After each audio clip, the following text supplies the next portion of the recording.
Well, thank you so much for taking the time. Wait, how geeky can I get? You get so geeky. Okay. Go All right, for good, it. good. Geek out. We're I mean, good. MamasGeeky Yeah, is yeah. the name of it. So go for it. But I've really loved getting to like dive into the world of Ultraman Rising. These presentations have been so fascinating. Like last night when you guys would play something and then talk about it and then play it again, I'd be like, I never picked up on any of these things. I'm totally digging all the different themes. Can you kind of talk about coming up with the different themes for the different characters and how they all gel together, the family especially? Well, the first theme I worked with was how do I go all the way back to the original Ultraman theme, which was really important to do because it's legacy. It's this property that's been around for over 60 years. It's really culturally important. It's something that I heard when I was a really little kid, so it had the nostalgia element. But how could I bring that theme in a way that actually supported the story and it wasn't just sort of lip service to the original IP. It was like, no, we're going to bring this into the story and have it play an important role. So the first thing I did was I did a bunch of different arrangements of the original Ultraman theme, sent it to Shannon, who then sent it directly to Supervisor. I thought I was just sending it for one person to watch and say, this sucks. He sent it to Supervisor and they loved it. And that was sort of like the biggest moment for me. It was like, okay, I understood, I brought it into the film, I modernized it without changing it too much. And then the question is, how do I put it in the story where it actually makes sense? So you hear hints of the theme throughout the score, but you don't really hear it in its full glory until Ken has earned it, until he has earned the right to truly call himself Ultraman because he has someone else to fight for. The next theme I wrote was Gigantron because I just love Gigantron. She's just the coolest. Well, before we even know it's a she, Gigantron is an it, so I had a big roar theme that I just fell in love with. It was classic. It was played by a human being doing something that computers can't do. And I was so happy when I sort of chanced upon that theme and it worked.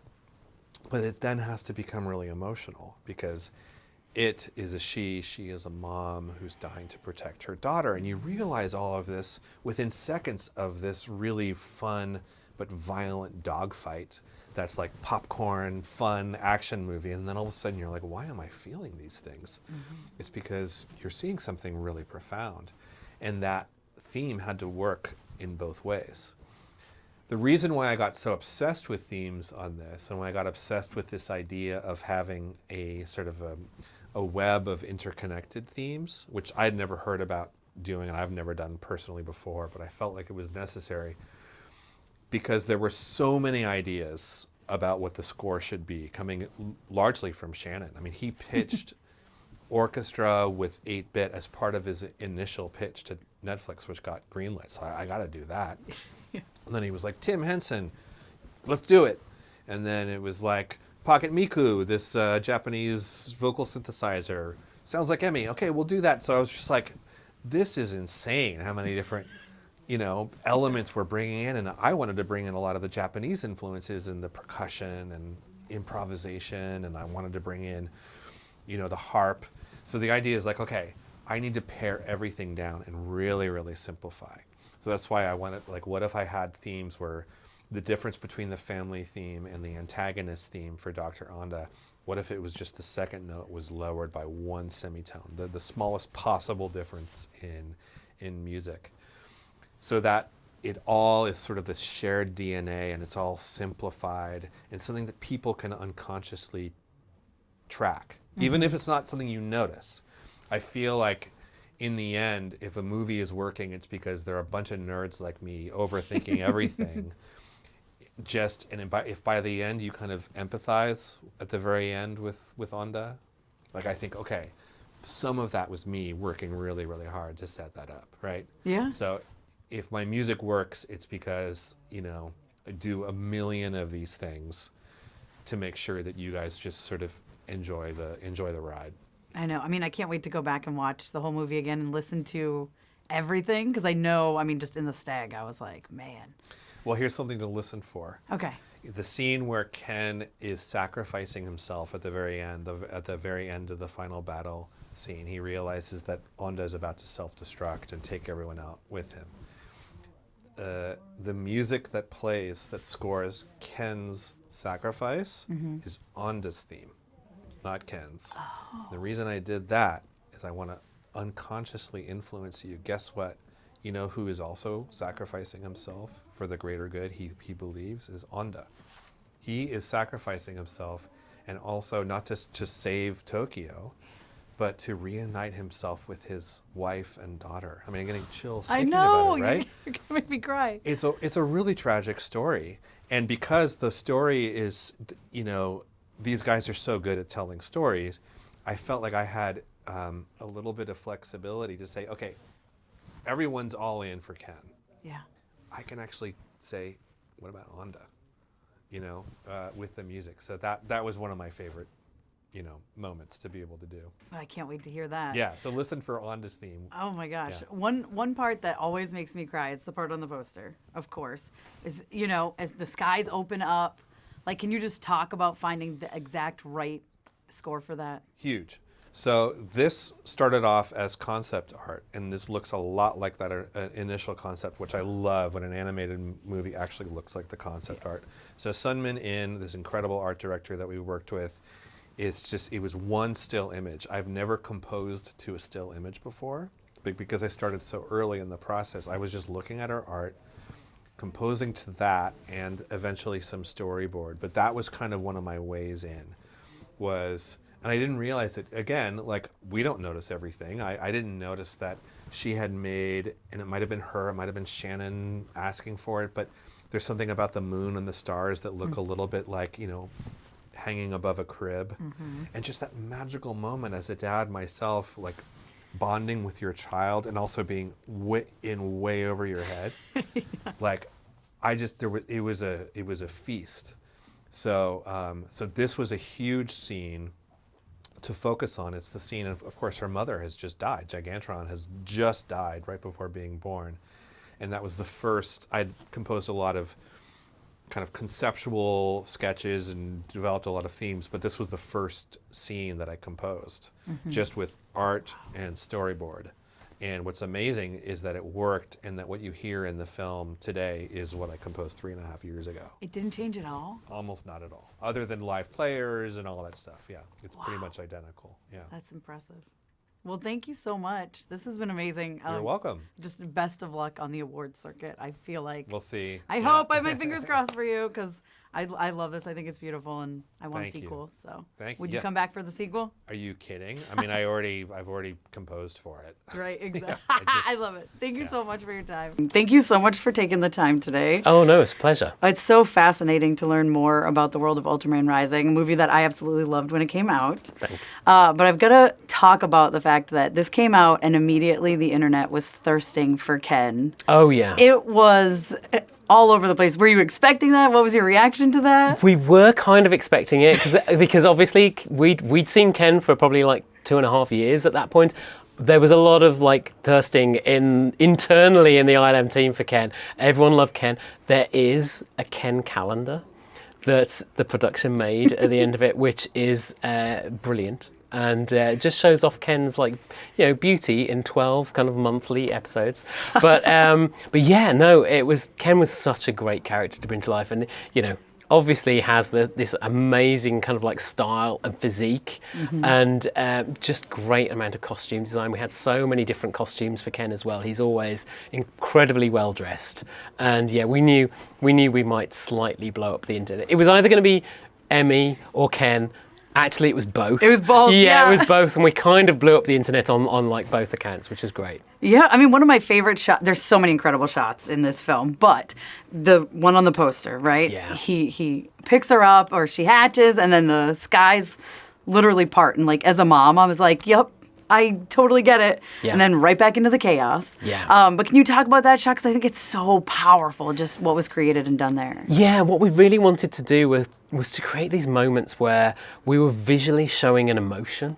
And with this, it was kind of like we wanted that connection of a parent to a child, where suddenly, you know, the world kind of drops away and you suddenly have that connection of a newborn, and it's magical. And we wanted to play it almost like you were seeing the sun, the moon and the stars almost like a child's kind of like bedroom where you know everything was hung from the ceiling.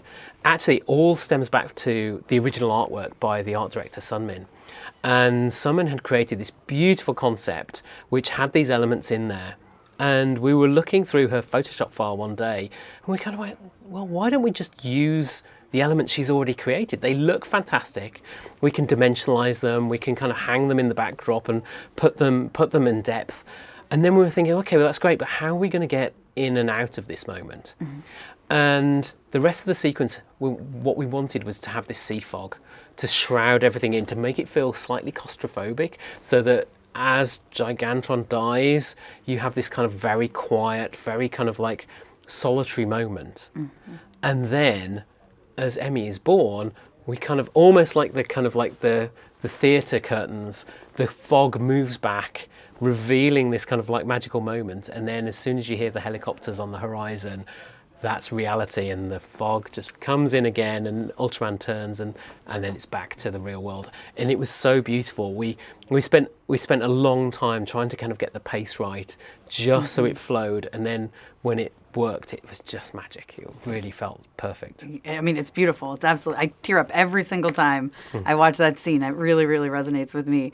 But you talked a little bit earlier in the presentation about making sure that like Tokyo was done and represented right. So can you talk a little bit about that? Yeah. I mean, we were really lucky. Netflix had this cultural committee that really they gave us lots of talks about what it was like to be Japanese, what it was like to live in Tokyo, and how Tokyo kind of like is. We started the show in a pandemic, and so we couldn't travel. I would have loved to have gone to Tokyo to have done it. So we watched a lot of YouTube videos. We poured over kind of Google Maps to really make sure we were being authentic to, you know, the locations that we were actually creating.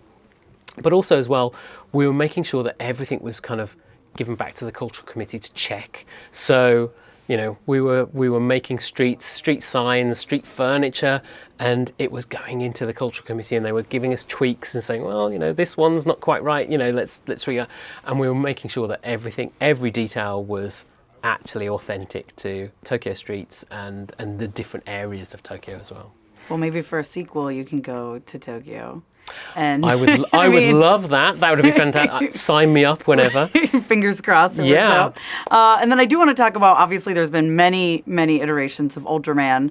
So can you talk about little like Easter eggs or influences you took and put in here? Yeah, I mean, some of the effects, we really did like kind of like go into the deep history of Ultraman. So things like the Specium Beam. So we always knew that the Specium Beam was going to play in the very end battle sequence, and the Specium Beam has been in since the very early days of Ultraman, and I'd been watching Ultraman through the collection of DVDs I'd been given, but then we found this kind of like cut on YouTube where somebody had just cut all of the Specium Beams together, and it was like, it's like 40 minutes of like Specium Beam. We were like, okay, this is great. We can see how it kind of changes throughout the history. And it was great to kind of like see that, and then we wanted to kind of go, okay, well, how are we going to turn it into the same kind of visual language that we're using for our Ultraman Rising style? And so we started playing around. We dimensionalized it a little bit. We gave it kind of like blockiness, some like kind of like nice stylized colors, and it was really fun. It was a great part of the process, and it was great to kind of pay homage to what had gone before, but really also to really create something quite new for the franchise too, and it be its own unique thing, which is great. Amazing. Well, thank you so much for your time. I love this movie, like I said, and so, you know, I like that it's being considered and talked about in the awards circuit. So I'm really hopeful. Yeah, yes. Fingers crossed. Well, thank you both so much for taking the time today, yesterday. I've loved really getting to dive more into the world of Ultraman Rising. I gotta ask you though, when this movie came out, there was immediate thirst for Ken Sato all over the internet. It's still there. Yeah. Were you expecting that, and what was your reaction to it? So I wasn't expecting it to be as big as it has been.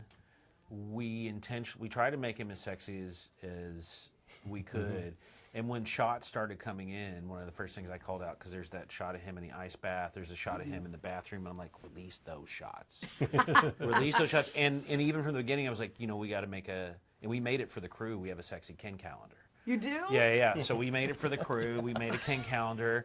There may be one that may be available to the broader public. Yeah, I hear. I hope so. I hear. Yeah.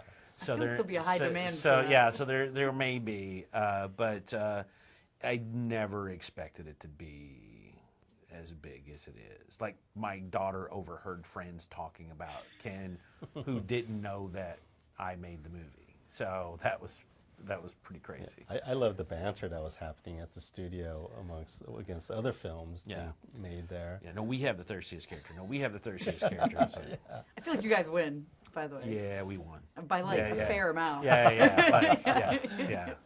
Well, I want to talk to you too about Christopher Sean. I think he's perfect. He's so good in this. The yeah. way he uses his voice, even to just change the evolution after Emmy comes into his life, Yeah. and you really hear that evolution with him. So, Yeah. can you talk about what makes him, the perfect Ultraman and the perfect Ken? Well, because first off, there's the fact that he's an incredible actor, and he's done voice before, so he knows how to use his voice to express himself.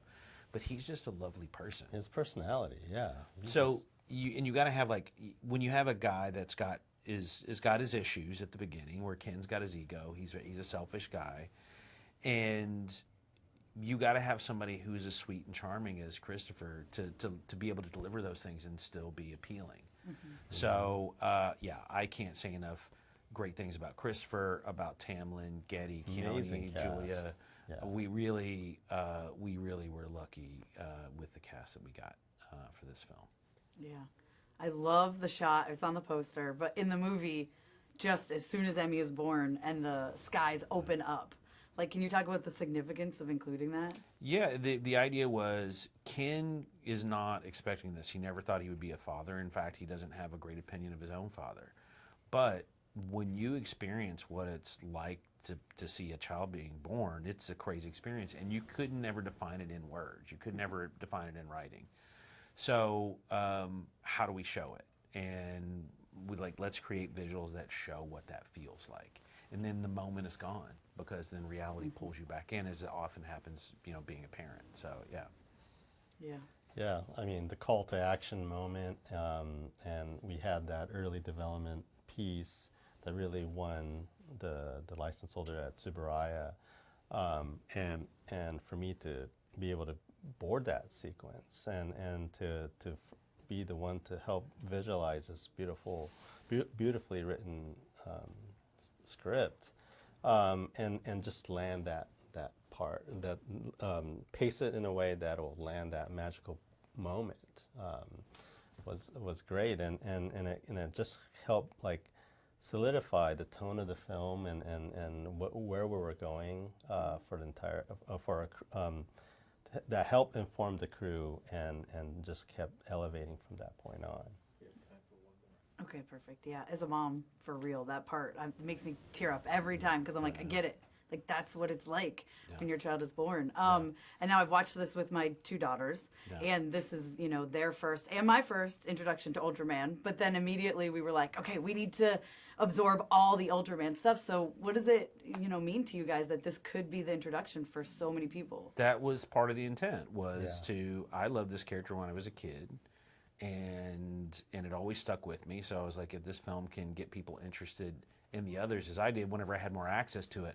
Oh wait, there are other series. There's Ultra 7. There's Ultraman Tiga. There's Ultraman Leo. There's Ultraman Taro. Like all those characters. Yeah. There's decades of really cool stuff. So yeah, it's treasure trove of how much content, the legacy of Ultraman exists, and to continue that legacy is a great honor, and I hope we get to continue to make more or see more, and continue to inspire and connect with Ultraman, what it means. Yeah, we need more. Sequel, please. Get working on it. awesome. We're trying.